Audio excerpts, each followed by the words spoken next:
Hello friends, नमस्कार। मैं शिव नारायण आप सबका स्वागत करता हूं आपके अपने इस YouTube channel online Narayan academy में। फ्रेंड्स, आज है 16 अप्रैल और 16 अप्रैल के दिन के सारे इंपॉर्टेंट करंट अफेयर के क्वेश्चन लेकर मैं हाजिर हूं आपके सामने इस क्लास में। ठीक है स्टूडेंट्स, करंट अफेयर के साथ साथ जितने भी स्टैटिक पॉइंट्स के जीके के क्वेश्चन आएंगे उन सबको मैं आपको डिटेल से बता के चलूँगा और साथ ही साथ पुराने करंट अफेयर से रिलेटेड क्वेश्चन को भी रिवीजन करके चलूँगा। तो चलिए शुरू करते हैं आज की क्लास। स्टूडेंट्स, अगर आप इस क्लास में नए हैं तो चैनल को सब्सक्राइब करें और बेल आइकन प्रेस कर लें ताकि आगे आने वाली वीडियोस की नोटिफिकेशन मिल जाए। और अगर ये वीडियो पसंद आए तो आप इसको लाइक करें, कमेंट बॉक्स में कमेंट ज़रूर करें। ठीक है, तो आज की क्लास का पहला क्वेश्चन है, पूल परीक्षण शुरू करने वाला पहला राज्य यानी भारत का पहला राज्य कौन सा बना? तो पूल परीक्षण शुरू करने वाला भारत का पहला राज्य उत्तर प्रदेश बना। अच्छा, पूल परीक्षण होता कैसा है? यह कोविड-19 से संबंधित परीक्षण है। ठीक है, कोविड-19 का पूल परीक्षण शुरू करने के लिए अभी हाल ही में ICMR ने यानी Indian council of medical research ने उत्तर प्रदेश को पूल परीक्षण करने की अनुमति दी है। इस पूल परीक्षण में क्या होगा कि 10 व्यक्तियों के नमूनों को लिया जाएगा, सैंपल्स को लिया जाएगा और उन सैंपल्स को मिश्रित करके उनकी टेस्टिंग की जाएगी। क्या किसकी? कोविड-19 की टेस्टिंग की जाएगी। अगर वो सैंपल पॉजिटिव पाया गया फिर अलग अलग व्यक्तियों की उन 10 अलग अलग व्यक्तियों की टेस्टिंग की जाएगी। अगर वो निगेटिव पाया गया तो फिर किसी भी व्यक्ति की टेस्टिंग नहीं की जाएगी। ठीक है, यह इस प्रकार से क्या होगा कि इससे परीक्षण टेस्ट बढ़ेंगे। जैसे कि एक व्यक्ति करेंगे तो टाइम उतना लगना है और 10 व्यक्ति का ब्लड सैंपल लेकर एकत्रित कर लेंगे, मिश्रित कर लेंगे, फिर परीक्षण करेंगे तो 10 व्यक्तियों का टाइम जितना लगना है उतना एक व्यक्ति का लगना है। तो इस प्रकार से 10 व्यक्तियों का सैंपल लेके एक बार उसकी टेस्टिंग की जाएगी। यदि वह पॉजिटिव पाया गया वह सैंपल तो सभी व्यक्तियों को प्रत्येक व्यक्तियों की टेस्टिंग की जाएगी। अगर वह सैंपल टेस्टिंग में निगेटिव आया तो फिर किसी भी व्यक्ति की टेस्टिंग नहीं की जाएगी। फिर ये बोल दिया जाएगा कि आप स्वस्थ हो, आपको कोविड-19 से आप संक्रमित नहीं हो। ठीक है, जैसा कि आपको पता है कि भारत में प्रत्येक 100 व्यक्तियों में से लगभग 4 व्यक्ति संक्रमण के पाए जाते हैं। ठीक है, अगर टेस्टिंग प्रत्येक 100 टेस्टिंग पे 4 पॉजिटिव आते हैं तो इस प्रक्रिया में बहुत समय लगता है। लेकिन अब इस प्रक्रिया से पूल टेस्टिंग से यह समय कम लगेगा। ठीक, तो इस प्रकार की टेस्टिंग कौन सा राज्य शुरू किया? उत्तर प्रदेश ने। ओके, चलिए अब चलते हैं नेक्स्ट क्वेश्चन पर। नेक्स्ट क्वेश्चन है, हाल ही में कला दिवस कब मनाया जाता है? तो अभी हाल ही में कला दिवस मनाया गया। वो कब? 15 अप्रैल को कला दिवस मनाया गया। ठीक है, अच्छा, कला दिवस क्यों मनाया जाता है? यह विश्व में कला का प्रचार प्रसार करने के लिए, है ना, कला को बढ़ावा देने के लिए, इसका विकास करने के लिए यूनेस्को द्वारा मनाया जाता है। यूनेस्को एक संस्था है, यूनेस्को द्वारा मनाया जाता है। इस अवसर पर यूनेस्को सभी को सांस्कृतिक कार्यक्रम और प्रस्तुतियाँ या प्रदर्शनियों जैसी विभिन्न गतिविधियों में शामिल होने और इसमें भाग लेने की को प्रोत्साहित करता है। ठीक है, यह 15 अप्रैल को मनाया गया विश्व कला दिवस। ठीक है, चलिए अभी दिवस आया है तो दिवस के बारे में जान लेते हैं कि अभी हाल ही में ये ऑप्शन नंबर बी में आपको दिख रहा है, ऑप्शन नंबर बी में 7 अप्रैल। तो 7 अप्रैल के को कौन सा दिवस मनाया गया है? 7 अप्रैल को वर्ल्ड हेल्थ डे मनाया गया। किसके द्वारा मनाया जाता है? WHO के द्वारा मनाया जाता है 7 अप्रैल को। ठीक है, और 14 अप्रैल अभी हमने कल ही के वीडियो में बताया था कि 14 अप्रैल को वर्ल्ड इक्वलिटी डे मनाया गया, है ना, विश्व समानता दिवस। ठीक है, चलिए नेक्स्ट क्वेश्चन है, देश में कई दर्शनीय स्थलों पर वेबिनार श्रृंखला देखो अपना देश लॉन्च किया गया। किस मंत्रालय के द्वारा लॉन्च किया गया?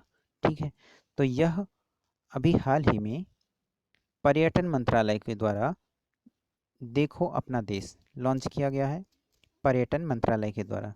ठीक है, इसमें क्या होगा कि यह अतुल्य भारत के कई स्थान और वहाँ की पारंपरिक संस्कृति और वहाँ के विरासत के बारे में विस्तार से जानकारी प्रदान करने के लिए यह पहल शुरू की गई है। देखो अपना देश, ठीक है, कहीं अतुल्य भारत का कई भी बहुत सारे स्थान हैं, वहाँ की पारंपरिक संस्कृति और वहाँ का विरासत के बारे में विस्तार से जानकारी दी जाएगी इसमें, ठीक है।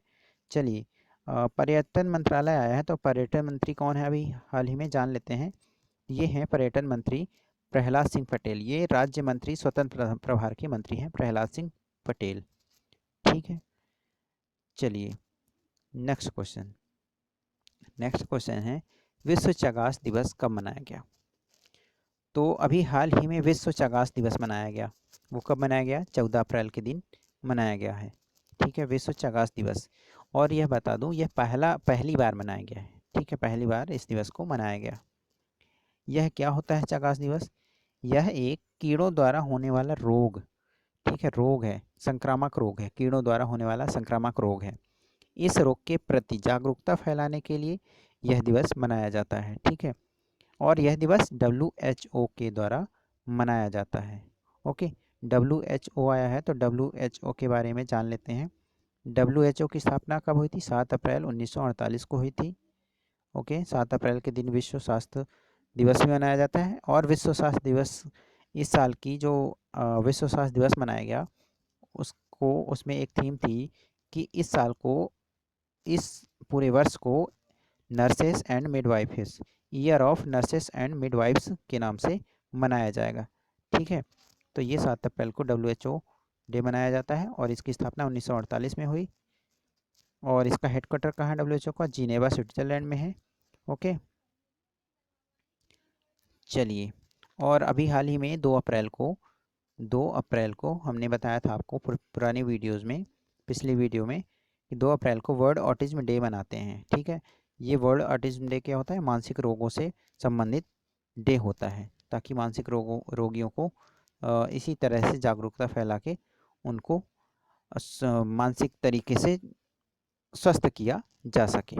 ओके, चलिए नेक्स्ट क्वेश्चन है कि कोवसैक COVSAC कोवसैक कियोस्क का विकास किस संस्था के द्वारा किया गया? तो अभी हाल ही में कोवसैक कियोस्क का DRDO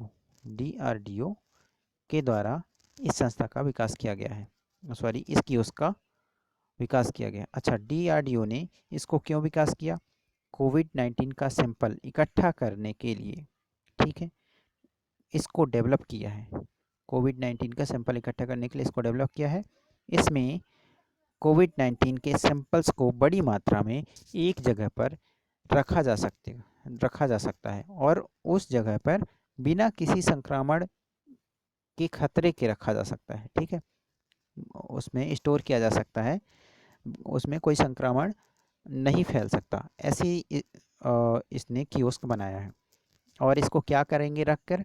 इसको ये करेंगे कि बाद में रिसर्च के काम में इसको यूज़ करेंगे, इन सैंपलों को, ठीक है। चलिए, DRDO आया है, तो DRDO के बारे में कुछ स्टैटिक पॉइंट्स जान लेते हैं कि DRDO का फुल फॉर्म होता है defence research and development organisation. इसकी स्थापना 1 जनवरी 1958 को हुई थी और इसका मुख्यालय न्यू दिल्ली में है, ठीक है, इसका मुख्यालय न्यू दिल्ली। और इसके अभी डायरेक्टर हैं जी सतीश रेड्डी जी। हमने पिछली वीडियोज़ में इनके बारे में, DRDO के बारे में डिस्कस किया था, ठीक है। चलिए, ICMR आपको ऑप्शन नंबर बी में दिख रहा है। ICMR, ये हमने बताया कि इंडियन काउंसिल मेडिकल रिसर्च होता है, ठीक है। चलिए नेक्स्ट क्वेश्चन है, हाल ही में किस राज्य सरकार ने कॉमिक्स का ई-बुक संस्करण लॉन्च किया है? तो अभी हाल ही में Manipur, option number B, Manipur राज्य ने इस कॉमिक्स का ई-बुक संस्करण लॉन्च किया है। ई-बुक का मतलब इलेक्ट्रॉनिक बुक, ठीक है। इससे क्या होगा, क्यों लॉन्च किया गया है कि जैसे कि लॉकडाउन देश में चल रहा है, स्टूडेंट्स स्कूल नहीं जा रहे हैं, कोचिंग नहीं जा रहे हैं, किसी भी कॉलेज नहीं जा रहे हैं, ठीक है। इससे क्या होगा कि स्टूडेंट का पढ़ाई के प्रति मन लगा रहेगा। ई-बुक यानी कि इलेक्ट्रॉनिक बुक्स के संस्करण में ये ई-बुक अपन PDF के रूप में है ना, मोबाइल में, लैपटॉप में, कहीं भी देख सकते हैं। यह एक इलेक्ट्रॉनिक बुक की तरह होगा। जैसे पीडीएफ कन्वर्ट कर लिए, पीडीएफ आ गया, हम मोबाइल में भी खोल सकते हैं, लैपटॉप में चला सकते हैं, ठीक है, प्रोजेक्टर से चला सकते हैं। इस तरीके से यह ई बुक लॉन्च की गई है मणिपुर के द्वारा, और इसमें इलेक्ट्रॉनिक से पढ़ने में रुचि भी बढ़ेगी बच्चों को, और मनोरंजन भी होता रहेगा, ठीक है। चलिए, मणिपुर आया तो मणिपुर के बारे में कुछ इंपॉर्टेंट फैक्ट्स जानते हैं कि मणिपुर की राजधानी क्या है, इम्फाल। यहाँ के सीएम कौन है, एन बीरेन सिंह, ओके। और यहाँ की जो गवर्नर है, नजमा हेपतुल्ला, नजमा हेपतुल्ला, ओके। चलिए, नेक्स्ट क्वेश्चन है आईएमएफ, है ना, आईएमएफ ने भारत के विकास दर कितने प्रतिशत रहने का अनुमान लगाया है। तो अभी हाल ही में आईएमएफ ने, यानी कि अंतर्राष्ट्रीय मुद्रा कोष, आईएमएफ मतलब इंटरनेशनल मॉनेटरी फंड, है ना, इसने भारत की विकास दर का अनुमान लगाया है, और वह 1.9%, ऑप्शन नंबर ए, इतना रहने का अनुमान लगाया है, ठीक है। अब आईएमएफ, जैसे कि आपको पता है कि भारत में कोविड-19 की वजह से सारे आर्थिक गतिविधियां ठप हैं। इस वजह से इन्होंने, और सिर्फ इन्होंने नहीं, वर्ल्ड बैंक और संयुक्त राष्ट्र ने, सब ने अलग अलग अनुमान लगाए हैं कि अभी कितनी प्रतिशत ग्रोथ रेट रहेगी भारत की। तो अब आईएमएफ ने, हमने पुराने वीडियोज़ में संयुक्त राष्ट्र के, विश्व बैंक के, सबके बताए हैं आपको कि किसने कितने प्रतिशत का अनुमान लगाया है। आज हम आपको आईएमएफ के बारे में, आईएमएफ के जो अनुमान है वो मैं बता रहा हूँ, 1.90%, ठीक है। और इनका कहना है, आईएमएफ का कहना है कि भारत 2021 और 22 में 7.4% की वृद्धि के साथ इस मंदी से उभर भी जाएगा, ठीक है, अभी नहीं, 21 और 22 में, ओके। तो अच्छा, चलिए, अब आईएमएफ आया है, आईएमएफ, तो इसके बारे में कुछ स्टैटिक पॉइंट्स जान लेते हैं। इसका full form international monetary fund, स्थापना कब हुई, जुलाई 1944 में हुई। यह एक अंतर्राष्ट्रीय संस्था है जो अपने सदस्य देशों की वैश्विक आर्थिक स्थिति का जायजा लेता है, और साथ ही साथ उन्हें आर्थिक और तकनीक सहायता भी प्रदान करता है, ठीक है।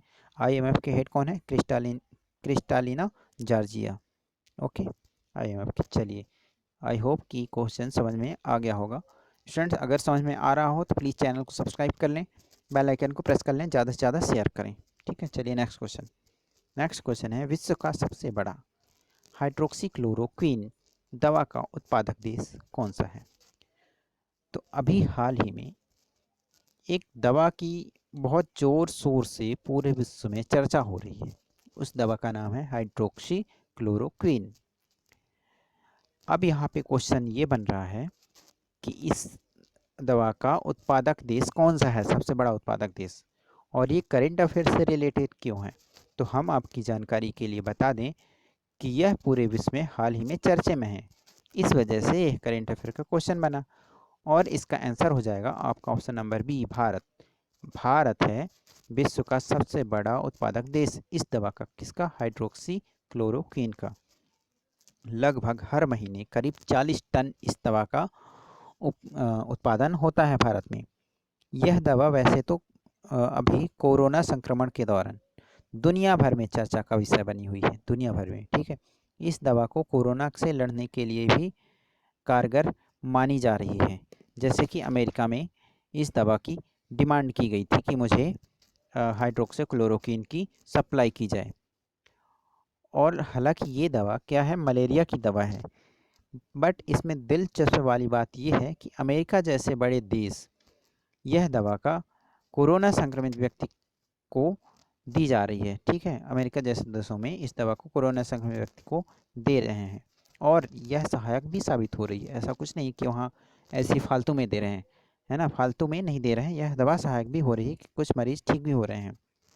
इस वजह से इसकी मांग बढ़ गई, और इसकी मांग जैसे बढ़ी तो अमेरिका के राष्ट्रपति डोनाल्ड ट्रंप ने भारत से इस दवा की मांग की, और उन्होंने ये भी कहा कि अगर इस दवा की आपूर्ति नहीं की जाएगी भारत के द्वारा, तो हम इसका परिणाम भी अनुकूल नहीं होने देंगे बाद में। अगर इस दवा की आपूर्ति नहीं हुई तो परिणाम विपरीत होंगे, उन्होंने ऐसा कुछ कहा था, ऐसा न्यूज़ में आया था। ठीक है, चलिए नेक्स्ट क्वेश्चन शुरू करते हैं। अच्छा, इससे और क्या क्या क्वेश्चन बन सकते हैं?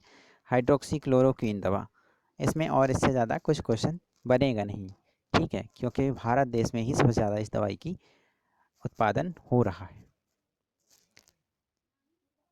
चलिए नेक्स्ट क्वेश्चन। नेक्स्ट क्वेश्चन है कि भारत के किस राष्ट्रीय उद्यान में जानवरों के लिए देश की पहली संगरोध सुविधा स्थापित की गई? तो अभी हाल ही में जिम कॉर्बेट पार्क, एक ये पार्क है हमारे भारत में, जिम कॉर्बेट पार्क। ठीक है, यहाँ पे एक संगरोध सुविधा स्थापित की गई है। क्यों? क्योंकि हाल ही में अमेरिका में ब्रेक्स चिड़ियाघर में एक बाघ को कोविड-19 से संक्रमित पाया गया। वहाँ के बाघ को कोविड-19 से संक्रमित पाया गया। उसके बाद इस भारतीय पार्क ने जानवरों को अलग करने के लिए एक मुहिम चलाई। अपने परिसर में लगभग 10 संगरोध केंद्रों की स्थापना शुरू कर दी है। ठीक है, तो अभी हाल ही में सबसे पहले जिम कॉर्बेट पार्क में यह संगरोध सुविधा स्थापित की जा रही है। ठीक है, इस बात को याद रखिएगा। जहाँ भी पहला और लास्ट आए तो वो इम्पोर्टेंट हो जाता है। ओके, चलिए नेक्स्ट क्वेश्चन। नेक्स्ट क्वेश्चन है कि पूर्व अटॉर्नी जनरल और वरिष्ठ अधिवक्ता का निधन हुआ, उनका नाम क्या था? तो अभी हाल ही में पूर्व अटॉर्नी जनरल अशोक देसाई जी का निधन हो गया है। Ashok Desai, option number A, पूर्व अटॉर्नी जनरल और वरिष्ठ अधिवक्ता दोनों थे, इनका निधन हो गया है। ये कब अटॉर्नी जनरल थे और कब वरिष्ठ अधिवक्ता थे? तो मैं आपको बता दूं, यह इनका पहले तो बता दूं 13 अप्रैल के दिन निधन हो गया। ठीक है, और ये 9 जुलाई 1996 से 6 मई 1998 तक देश के अटॉर्नी जनरल थे। और इससे पहले वो 18 दिसंबर 1989 से 2 दिसंबर 1990 तक सॉलिसिटर जनरल के रूप में कार्य कर चुके हैं। और हम आपकी जानकारी के लिए एक चीज़ पॉइंट ये भी बता दें कि इनको 2001 में किनको अशोक देसाई जी को 2001 में पद्म भूषण से, नॉट पद्म विभूषण, ओनली पद्म भूषण से सम्मानित किया गया था। ठीक है, पद्म भूषण देश का कौन सा सर्वोच्च सम्मान है? First, second, third, fourth? आप इसका आंसर कमेंट बॉक्स में ज़रूर दीजिएगा। ठीक है, कि पद्म भूषण देश का कौन सा सर्वोच्च सम्मान है, कौन से नंबर का सर्वोच्च सम्मान है पद्म भूषण। ओके, चलिए ये तो रहे आज के टॉप 10 क्वेश्चन। और आज का सवाल है आपके सामने कि कोविड-19 महामारी का इलाज किस योजना के तहत निजी प्रयोगशालाओं में मुफ्त किया जाएगा? तो इस क्वेश्चन का आप जवाब दीजिएगा कमेंट बॉक्स में। ठीक है, चलिए अगर आपको वीडियो पसंद आया हो तो वीडियो को लाइक करें और अपने दोस्तों तक शेयर करें। दोस्तों, अभी लॉकडाउन चल रहा है। लॉकडाउन के दौरान ना तो कोई कोचिंग इंस्टीट्यूट, ना तो कोई कॉलेज, कुछ भी नहीं खुला है। बस आपको घर पे रह के ऑनलाइन स्टडी करनी है। वो भी यूट्यूब से। ठीक है, तो आप हमारे इस चैनल को सब्सक्राइब कर लें और हमारा वीडियो पसंद आया हो तो लाइक करें, ज़्यादा से ज़्यादा शेयर करें। अपने दोस्तों को भी इस चीज़ को बताएं कि अभी हाल ही में नया चैनल आया है जो करेंट अफेयर से रिलेटेड सारे क्वेश्चन, इंपॉर्टेंट क्वेश्चन हर रोज़ डेली बेसिस में डिस्कस किया जाता है। ठीक है, चलिए thank you so much for watching. जय हिंद, जय भारत।